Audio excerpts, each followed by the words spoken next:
A blind king filled with anxiety. Why does the Gita begin with Dhṛtarāṣṭra?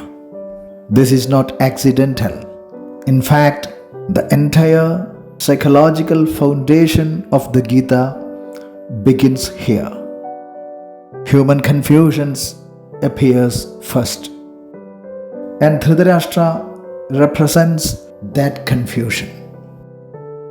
Dharmakshetre Kurukshetre Samaveta Yuyutsavaha Mamakaha Pandavaschaiva Kimakurvata Sanjaya.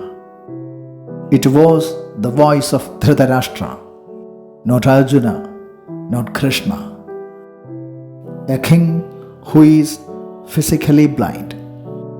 He is not merely blind in the eyes. He is blind in judgment. He is blind in attachment. He is blind in moral courage. Dhṛtarāṣṭra asks Sanjaya, "What did my sons and the sons of Pandu do on the battlefield?" At first glance, this seems like a simple question.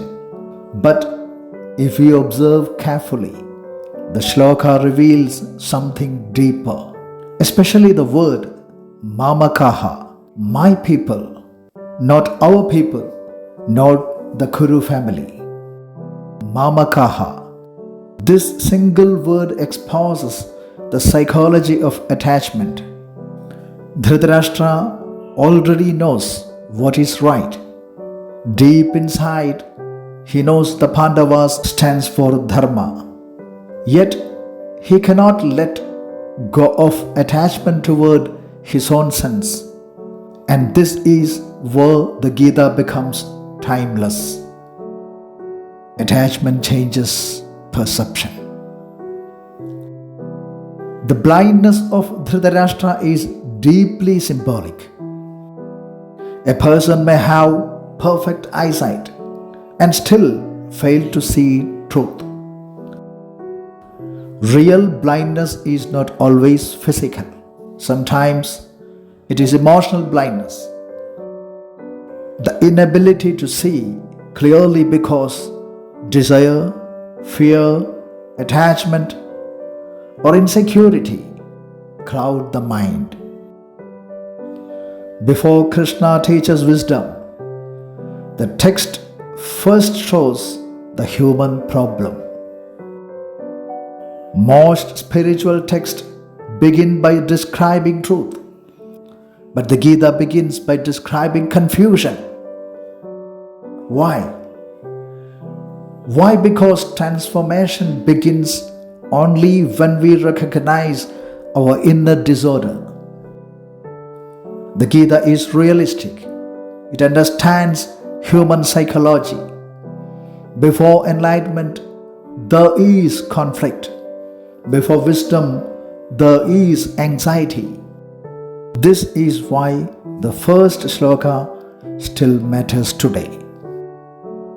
Dhṛtarāṣṭra is everywhere.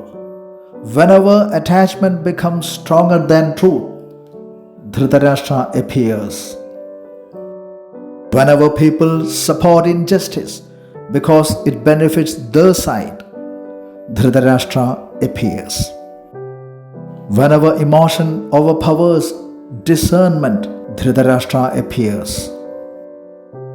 The Gita silently asks a question: what is blinding us? Attachment, fear, ego, identity, possessiveness. Spiritual life begins not merely by gaining knowledge, but by seeing clearly. Clarity becomes impossible when attachment controls perception.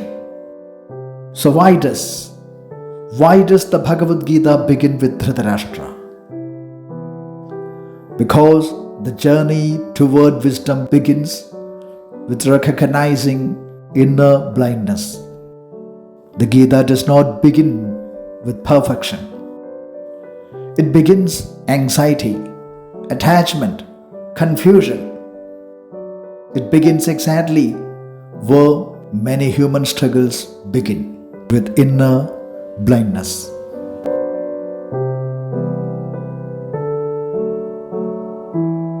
Thank you for watching this video.